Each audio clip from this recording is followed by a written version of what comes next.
আসসালামু কাকু। কাকু আমি সাংঘাই কোম্পানি থেকে এসেছি আজহার ইসলাম। আপনি যেটা টমেটোটা চাষ করেছেন কোন কোম্পানির? সাংঘাই। কোন ভ্যারাইটি? আলিশান। তো কতদিন হলো এটা চাষ করা আপনার?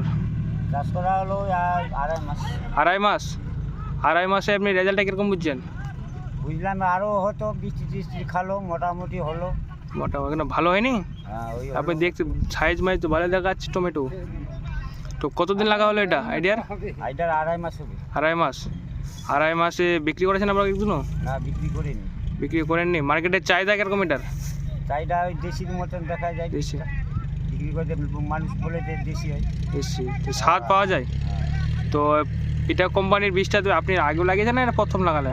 আগে লাগাইছিলাম। আগের বছর লাগাইছিলাম। আগের বছর কিরকম ভালো ছিল না খারাপ ছিল? হ্যাঁ, ভালো ছিল। মানে আগের বার ভালোর কারণ হওয়া আবার মানে আশা করে লাগিয়েছেন। হ্যাঁ, ওই যে এবার বৃষ্টি হয়ে গেল। বৃষ্টি আবহাওয়ার কথা বলা যায় না, ওটা হতে পারে। তো আপনার নামটা কি হলো? নিরঞ্জন মণ্ডল। বাড়ি কাশীপুর। তাহলে আশা করছেন এর পরেও লাগাবেন? লাগাবো, যদি দেখি কি হচ্ছে। না, ভালো হবে। দেখতেই পাচ্ছেন আমার টমেটোর সাইজ একদম বেশ ওজন দেখতে পাচ্ছেন।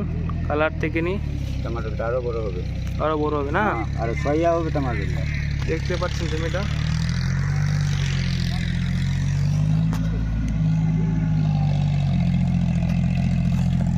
তো ধন্যবাদ কাকা আপনাকে সাংঘাই কোম্পানির